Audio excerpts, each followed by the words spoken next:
Okay, everyone. I am recording from Kingsburg, Colorado. I am with my friend Sherry, and we are canning salsa today. That's what we're doing, canning salsa. So just taking a break on her back porch, looking over this great countryside, and oh my gosh, it just kind of takes your breath away because it's just so beautiful out here. But I want to just say to all of you, hello, hello, hello. Hope you can hear me okay. Okay, so I'm doing this for my iPad. Something I'm really not used to. Is a little bit out of my comfort zone of not being in my office to be able to talk to you today. But I do have a topic that I'm really excited to be able to present to you today. And also I want to hear from you. Now I know that there's ways in which to, to comment. But today I cannot necessarily see your comments. I believe unless you start right away. I can't see your comments until after our 15 minutes together is completed, but I promise you that I will respond. Thank you for your interest in this topic today. This is the Rich Girl Workshop, Rich Girl series, and it's really all about being able to have just even a more enhanced, joyful, rich life. And many of our listeners and viewers are female, and so I do really curtail most of my comments to the females out there. So welcome. There's probably a few great guys too. So welcome to you as well. We have several new people that have come on this last week. So welcome to this. We have all of our broadcasts are on YouTube, and you can catch that on Suzanne Brothers Rich Girl. And there are a lot of them that are there with all kinds of different topics. So how are you today, everyone? And I hope that you look for the question that I proposed to all of you about what has been the Goliath of doubt in your life, and we'll cover that. I see your comments. Aquila, thank you. Okay, it's really great to have you on. Thank you. They're at the very bottom of my screen, and if you could just thumbs up with me or just let me know that you can hear me okay too. Appreciate that. So I really want to start today with something that came to mind to me this last couple of days, and that's really the story of David before he was King David. You know, before he was King David, he was a shepherd boy. And I want to tell you that in this story, there are so many life lessons. He was a shepherd boy. He wasn't really thought of that much by his older brothers or his dad because they sent him out to tend the sheep. And no one paid a lot of attention to him. And while these two major nations were warring against one another, David was tending the sheep. And we know that David did end up fighting Goliath. We know that.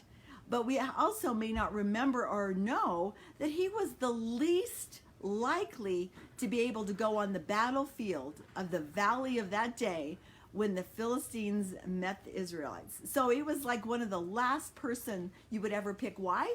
Because he was a boy. I mean, he was small. He was small in stature, and he'd also been out in the fields with the shepherds, or with the sheep for so many years. But he persisted in his belief to his father and his brothers and the army until finally they relented. But why did they relent to him going out on the battlefield? Because nobody else would do it. That's why nobody else would do it. There was no other choices there. So he went before this 7 to 9 foot giant, and we know that now that is like a condition that Goliath had. And we know that he also had a vision problem. Goliath could only see what was right in front of him. He couldn't see side to side, and he couldn't see too far out. So I think David must have known that as well. But when David went on the field, he didn't look too opposing, did he? I mean, he just wore his regular clothes. He refused the armament that he was offered by Saul, King Saul, and he went out there to battle. And I'm sure that when he took the field, people laughed. I mean, I'm sure, maybe not his own nation, because you know they were going to be annihilated. But I'm sure the Philistines laughed, and we know that Goliath certainly did. And they had no idea that David had prepared his whole life for this battle. But he knew his strengths, and he also knew his weaknesses. And he also knew Goliath's strengths and weaknesses. So this condition that Goliath had was going to be the very advantage that David would have. So I wonder, in our life, are we seeing the giants? Are we seeing the giants in our own life as being too large? Do we think that we can't beat them? Do we sometimes, does this massiveness diminish our faith and sense of what is really possible in our own lives? So what are your Goliaths? If you'll talk to me about that and type it, I think it's been really great to be able to see what they've been in the past.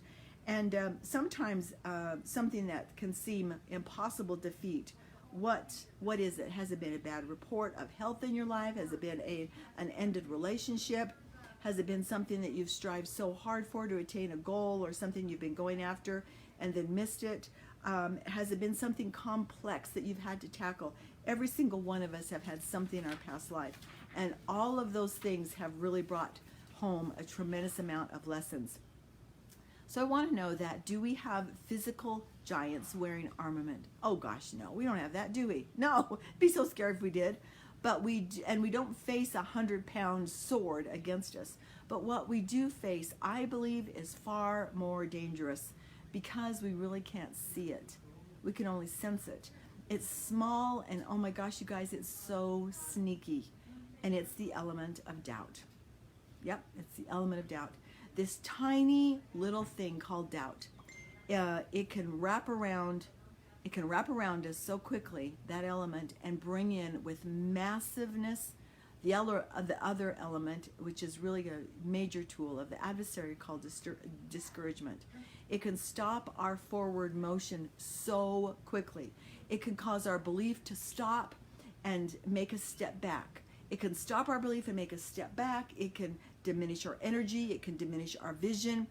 And it can make us really go into that doubt place where we just stall out.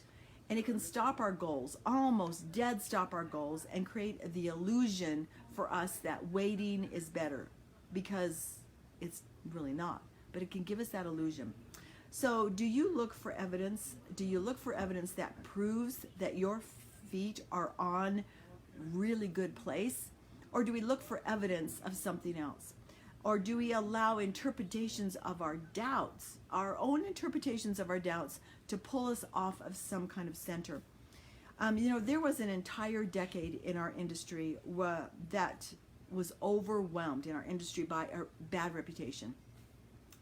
And of course, it came from a few less than reputable other companies. And they made it very difficult for us to do good business. Made it very difficult because of the reputation that they had painted us as well. It's like standing too close to somebody else. Yeah, you're going to get that ick all over you too. Well, that's exactly what happened. When many people were approached about our opportunity, our product, or whatever, their response many times was less than favorable. But due to people really not understanding the differences between the other bad guys and us, we had a difficult situation that many of you will probably remember, or maybe you actually have personal experience with. So we couldn't fight it out. We could have fought it out, and we could have kept saying how we are not a multi-level company, and we could have even kept saying how we don't preach that this is a ground floor opportunity, which was popular said then. So we actually did try to fight it for a while. But telling others what you're not only seemed to make things worse. So I decided, and I'm sure many other people out there decided, that they were going to take a whole new approach to this. And instead of telling people what we're not, we decided to start telling people what we are. So we changed our format to be a magnet to other people and to give them something to very much trust. Yes.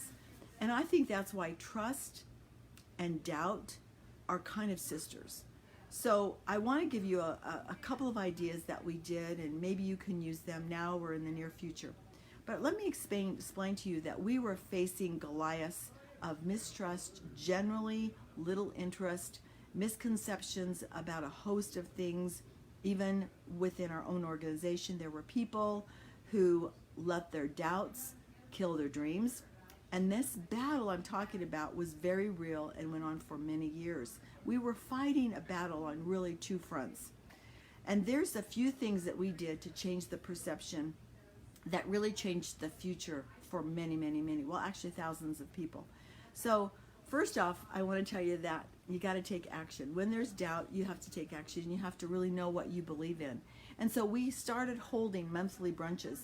And those brunches had themes. They were themes of fitness, personality profile, new fashions, all of that kind of thing. Very fun brunches that started off small and really started to attract a lot of people.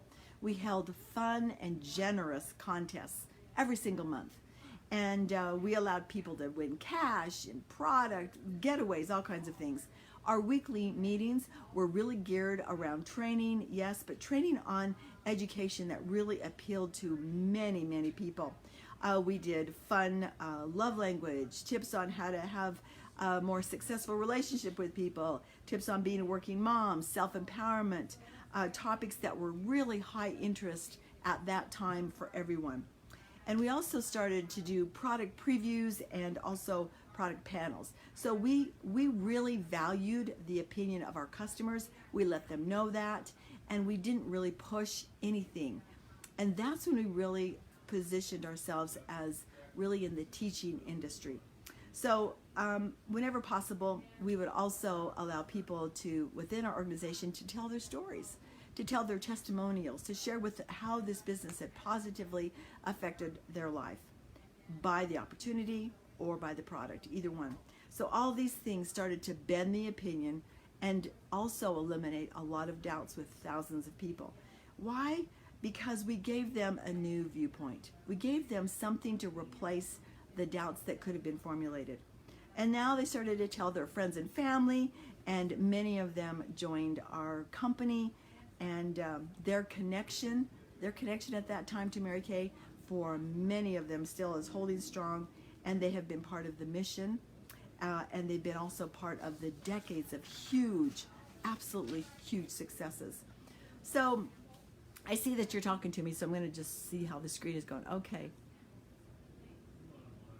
Okay. Yeah. Denise, you say that we still get that occasionally. Yeah, we do. I think anybody does. Any company, any person, anybody out there. So I have a couple of things in my experience, and I want you to talk to me, because even after I'm finished with this, I really want to be able to talk to you via our Facebook. Okay, in my experience, making a decision and closing other doors opens new ones. Open new ones that will allow your real vision to take shape and really live. When we make a decision, the how-tos do show up. We make a decision, the how-tos show up. It's not reversed, you guys. It never has been. So the resources show up, the time shows up, the host of other possibilities and situations become very possible. One decision is made, and then the mind goes to work to fulfill it. Once a decision is made, boom, mind goes to work to fulfill it. But you can't wait. And in the decision time, when you're making a decision, you really got to go on that gut level feeling. Now, will you be tested? Oh my gosh, yes, you'll be tested on your decision almost the moment you make it. Those around you, just like David, may even call you crazy, or you're too small, or you're not enough, or you don't know enough, or the times aren't right, or there's something wrong. I mean, really, the easiest thing to find on God's green earth is to have somebody tell you that something's not right here. But even though others may think or say or give you the roll of eyes or whatever and say something is not possible, based on your position and based on what you've decided to do, you may be even tempted to think the same. But I want you to hold off and realize something super powerful, and that is this. What God has called you to, He also prepares you for. So the answers to you will come in layers. The answers to you will come not in one big bunch, but many times I've found it's like precept on precept, line upon line, here a little and there a little. We don't get all the answers all at once, but we faithfully walk that path that our feet are on. And don't look too far to the right or don't look too far to the left. Just keep going. David did take several stones, didn't he? He did take several stones. And why? I mean, was one not enough? I mean, he had that much belief that one's enough to knock Goliath down, right? And I don't know why he took several, but my heart tells me that there's a lesson in fighting your Goliath. There's a lesson of doubts that if you are prepared, take several tools with you and know what your toolbox has in it. That means your personal strengths, my friend, your personal strengths are your stones. Yeah, you are Dave. That's David's stones right there. So what are they? Now, when you know what your strengths are, you can work on your strengths. But if you don't know, then you'll always look on somebody else's strengths, and that element of doubt may creep in again. Okay, so my tool, in my tool bag, I would say number one is I have tremendous belief. I have tremendous belief. I know that God has brought me here for a reason. I know it down to my gizzard. And number two, I was raised with a really strong work ethic. I love to work. I love to play. I love to work. And the third thing in my tool bag is that I have the ability, and I've used it many, many times, to stick to something even if it doesn't look like it's going to turn out.